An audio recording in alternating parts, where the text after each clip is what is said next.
आज हमारा है 2016 का दूसरा पाली का क्वेश्चन। इसमें सबसे पहला क्वेश्चन है, विद्युत मोटर में ऊर्जा का रूपांतरण किस रूप में होता है? तो यह मतलब इसमें होता है विद्युत ऊर्जा से यांत्रिक ऊर्जा में इसका रूपांतरण होगा। दूसरा प्रश्न है, विद्युत बल्ब पर 100 वाट और 220 वोल्ट अंकित है। बल्ब में प्रवाहित विद्युत धारा का मान क्या होगा? तो यहाँ पे V बराबर होता है W बट्टा I। तो यहाँ पे I बराबर हो जाएगा W बट्टा I V।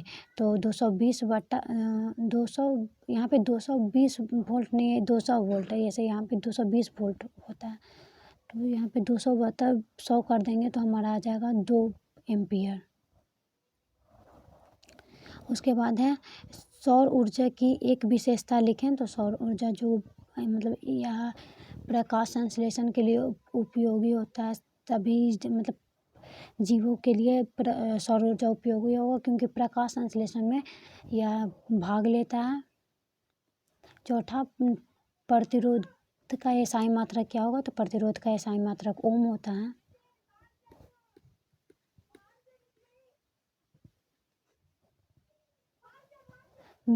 पांचवा प्रश्न, विद्युत धारा के किस प्रभाव से बिजली घंटी कार्य करती है? तो यह चुंबकीय प्रभाव से विद्युत घंटी कार्य करता है। छठा, सोने की शुद्धता की माप किस रूप में होते हैं? तो सोने की शुद्धता की माप हॉलमार्क के द्वारा किया जाता है।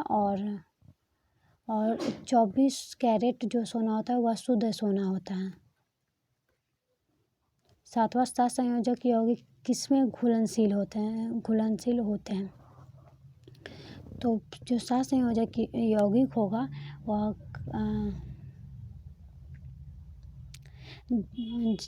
जल में घुलनशील होगा। आठवां, एल्काइन का सामान्य सूत्र क्या होता है? तो CnH2n-2 इसका सामान्य सूत्र होता है। नौवां, CnH2n किस हाइड्रोकार्बन का सामान्य सूत्र है? तो एल्किन का जो सामान्य सूत्र होता है वह CnH2n होता है।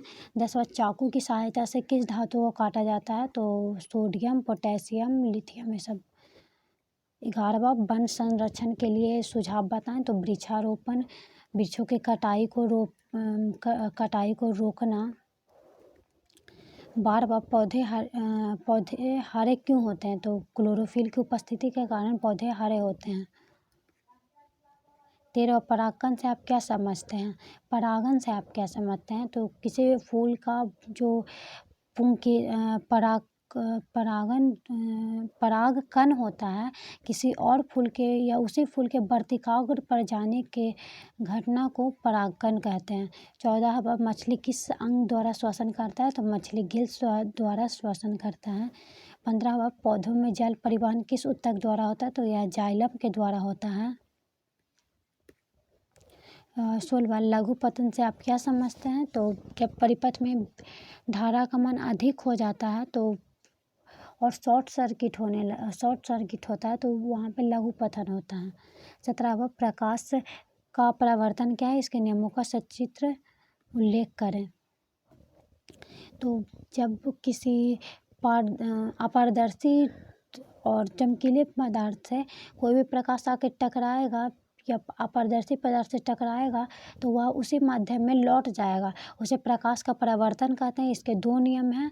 पहला नियम कहता है कि आपतन कोण और अपवर्तन कोण बराबर होता है,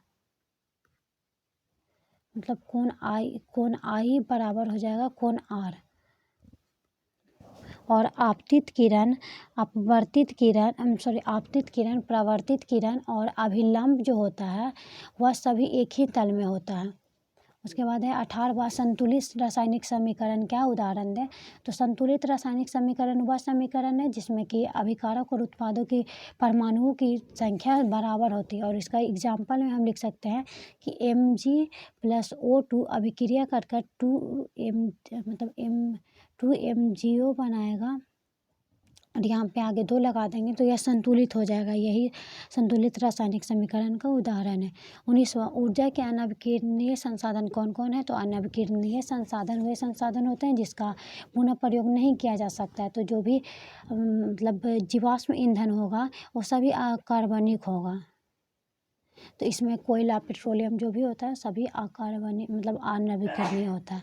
विश्व अमाशय में पाचक रस की क्या भूमिका है? तो जो अमाशय में जो पाचक रस है वह क्या करता है कि मतलब भोजन का मतलब प्रोटीन का पाचन करता है, उसमें जो वसा होता है उसका पाचन करता है और मतलब जो मतलब शरीर के लिए जो भी आवश्यक पदार्थ है उसका पाचन करके उसे शरीर तक ले जाने का कार्य। ये सब श्वसन एवं श्वासोच्छ्वास में क्या अंतर है? श्वसन वह पराक्रम है जिसमें कि शरीर में ऊर्जा का निर्माण होता है, पर श्वासोच्छ्वास यह श्वासोच्छ्वास यह भौतिक पराक्रम हो जाए क्योंकि इसमें श्वसन लिया जाता है और छोड़ने की क्रिया होती है, पर श्वसन में मतलब रासायनिक अभिक्रिया होगा। 22वां, उत्तल लेंस को अभिसारी लेंस क्यों कहा जाता है? क्योंकि जो उत्तल लेंस होता है वह किरणों को सिकोड़ने का कार्य करता है, इस कारण इसे अभिसारी लेंस कहते हैं।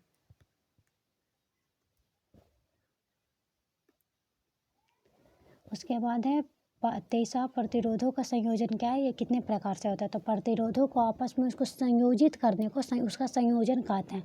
यह 2 प्रकार से होता है, पहला श्रेणी क्रम और दूसरा पार्श्व क्रम होता है। श्रेणी क्रम में जो धारा का मान होता है मतलब प्रतिरोध अधिक होता है और पार्श्व क्रम में प्रतिरोध का मान कम होता है। 24वां, प्लास्टर ऑफ पेरिस का निर्माण विधि एवं उपयोग लिखें। जब जिप्सम को यानी उसका सूत्र होता है CaSO4 × 2H2O को मतलब जब 373 केल्विन पर गर्म किया जाता है तो वह प्लास्टर ऑफ पेरिस का निर्माण करता है। उसका सूत्र होता है CaSO4 × 12H2O। और इसका उपयोग टूटी हुई हड्डियों को जोड़ने में, घरेलू मतलब जो सजावटी सामान होता है उसके निर्माण में, वो बॉल पुट्टी करने में। 25वां, संयोजी इलेक्ट्रॉन क्या है? सोडियम परमाणु में स्थित संयोजी इलेक्ट्रॉन की संख्या लिखें। तो संयोजी इलेक्ट्रॉन वह इलेक्ट्रॉन होता है जो कि किसी भी तत्व के अंतिम कक्षा में जितने इलेक्ट्रॉन होते हैं उसे संयोजी इलेक्ट्रॉन कहते हैं।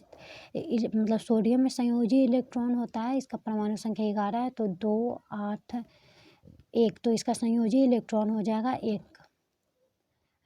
26वां, रक्त और लसिका में क्या अंतर है? तो जो रक्त होता है वह रंगहीन मतलब इसमें या लाल रंग का होता है, जबकि लसिका रक्त मतलब रंगहीन होता है। रक्त ऑक्सीजन का परिवहन करता है, जो लसिका होता है वो जो उसमें वह हमारे अंतर्ग्रथन में मतलब जो वहाँ पे मतलब कुछ जैसे हड्डियों के जो जहाँ पे मतलब रक्त मतलब जो भी कोशिकाओं के बीच में यह पाया जाता है लसिका। 27वां, नर तथा मादा जनन हार्मोन के नाम एवं कार्यविधि लिखें। नर हार्मोन है टेस्टोस्टेरोन जो कि पुरुषों में मतलब यौवनारंभ के लक्षण या किशोरावस्था या यौवनारंभ के लक्षणों का नियंत्रण करता है। और मादा में जनन हार्मोन है एस्ट्रोजन जो कि स्त्रियों में मतलब यह यौवनारंभ के लक्षण को नियंत्रण करता है। और एक है ऑक्सीटोसिन जो कि जिसे बर्थ हार्मोन भी कहा जाता है। 28वां, दृष्टि दोष क्या है? यह कितने प्रकार के होते हैं? इसका निवारण कैसे किया जाता है? तो दृष्टि दोष क्या है? तो जब किसी नेत्र द्वारा पास या दूर की वस्तुओं को स्पष्ट देख पाने में कठिनाई होती है तो उसे दृष्टि दोष कहते हैं। यह मुख्यतः 3 प्रकार से होता है, निकट दृष्टि दोष, दूर दृष्टि दोष और जरा दृष्टि दोष, जिसमें कि निकट की वस्तु न दिखाई दे, निकट की वस्तु दिखाई दे पर दूर की वस्तु न, तो उसे निकट दृष्टि दोष। दूर की वस्तु दिखाई दे पर निकट की नहीं तो उसे दूर दृष्टि दोष, और दोनों न दिखाई दे तो उसे जरा दृष्टि दोष। निकट दृष्टि दोष को दूर करने के लिए अवतल लेंस का उपयोग करते हैं, दूर दृष्टि को उत्तल लेंस, और जरा दृष्टि दोष को द्विफोक्सी लेंस का उपयोग करते हैं। अथवा में प्रश्न है, प्रतिरोध क्या है? किसी कुंडली का प्रतिरोध अमीटर और वोल्ट मीटर की सहायता से ज्ञात करने के लिए प्रयोग का वर्णन करें। यहाँ पे प्रतिरोध जो कि धारा का विरोध करता है उसे प्रतिरोध कहते हैं। और कुंडली द्वारा प्रतिरोध में अमीटर और वोल्ट मीटर की सहायता से ज्ञात करें। इसमें हम ओम के नियम का जो लिखा गया है, ओम का नियम जो लिखवाया हुआ है उसको ही यहाँ पे लिखना है।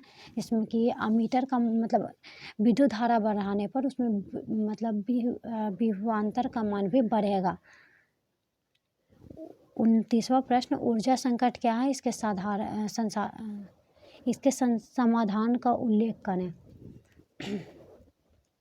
तो जो भी मतलब ऊर्जा संकट है, मतलब जो भी संसाधन होते हैं उनकी कमी के कारण जो कमी होने लगता है उसे ही ऊर्जा संकट कहते हैं। जैसे जो अब अनविकिरणीय संसाधन है और ज़रूरी संसाधन है उनकी कमी हो रही है, उसे ऊर्जा संकट बोलेंगे। जैसे कि कोयला, पेट्रोलियम ये सब है, उसकी उपलब्धता कम हो रही, मतलब उपलब्ध हुआ पृथ्वी पर बहुत कम है, जिसके कारण ऊर्जा संकट हो रहा है। इसके समाधान के लिए उसका मतलब सतत उसका उपयोग करें, यानी अगली पीढ़ी को ध्यान में रखते हुए उसका वर्तमान में उपयोग करेंगे तो उससे उसका समाधान किया जा सकता है, या उसकी जगह किसी और मतलब चीज़ का मतलब हम उपयोग कर उसका समाधान कर सकते हैं।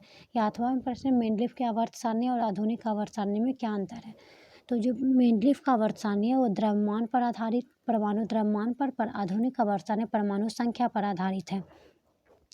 मेंडलीफ का आवर्त सारणी में बहुत सारे दोष था, जैसे समस्थानिक दोष है, तो यह इसमें नहीं है। अब आधुनिक आवर्त सारणी में मेंडलीफ के आवर्त सारणी में 7 आवर्त थे और 9 मतलब ऊर्ध्व स्तंभ थे, पर आधुनिक आवर्त सारणी में 7 आवर्त और 18 ऊर्ध्व स्तंभ है। मेंडलीफ की सारणी में मतलब तत्वों को वो अपने ही नियम का विरोध कर रहा था, लेकिन आधुनिक आवर्त सारणी में तत्व अपने नियम का विरोध नहीं कर रहा है। 30वां प्रश्न है, प्रायोगिक विवरण द्वारा बताइए कि प्रकाश संश्लेषण क्रिया में ऑक्सीजन गैस मुक्त होती है। तो इसको वो मतलब ये आपको करके देखना होगा। जैसे कि अगर अब यहाँ पे प्रकाश संश्लेषण हो रहा है तो पौधों में मतलब यहाँ उसको ऑक्सीजन उत्पन्न होता है, इसी को यहाँ पे बताना है। आगे है ऑब्जेक्टिव। इसमें सबसे पहला प्रश्न बोल रहा है, समतल दर्पण द्वारा बना प्रतिबिंब होता है तो हमेशा काल्पनिक होगा। दूसरा, निकट दिशा दोष को दूर करने के लिए किस लेंस का उपयोग करते हैं? तो अवतल लेंस का। तीसरा प्रश्न, मानव नेत्र में किस प्रकार का लेंस होता है? तो यह होता है अब उत्तल लेंस। चौथा, विभवांतर मापने वाले यंत्र को क्या कहा जाता है? तो वोल्ट मीटर। 5वां, अमीटर और विद्युत परिपथ में किस क्रम में जोड़ा जाता है? तो यह श्रेणी क्रम में जोड़ा जाता है। 6ठा प्रश्न, विद्युत धारा का एसआई मात्रा क्या होता है? तो यह है एम्पियर। और किसी लेंस द्वारा सिर्फ काल्पनिक प्रतिबिंब बनता है। किस लेंस द्वारा? तो अवतल लेंस द्वारा हमेशा ही काल्पनिक प्रतिबिंब ही बनेगा। 7वां है, CaO+H2 Cu+H2O किस प्रकार की अभिक्रिया?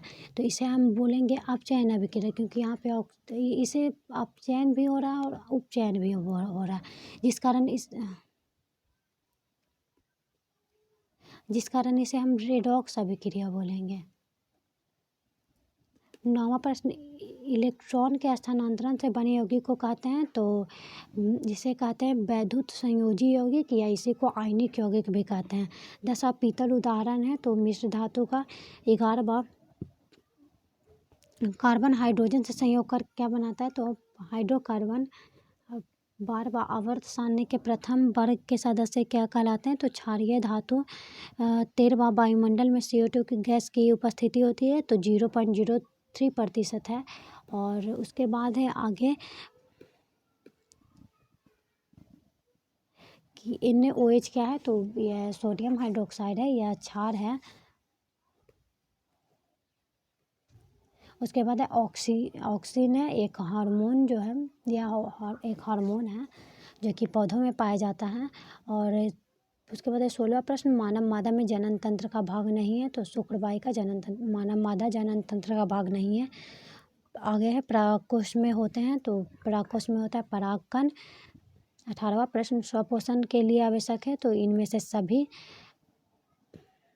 उसके बाद है 19वां प्रश्न मनुष्य के शरीर में सबसे बड़ी ग्रंथि कौन सी है, तो शरीर की सबसे बड़ी ग्रंथि है लीवर। 20वां पादप हार्मोन का उदाहरण है, तो यहाँ पे पादप हार्मोन का उदाहरण है ऑक्सिन।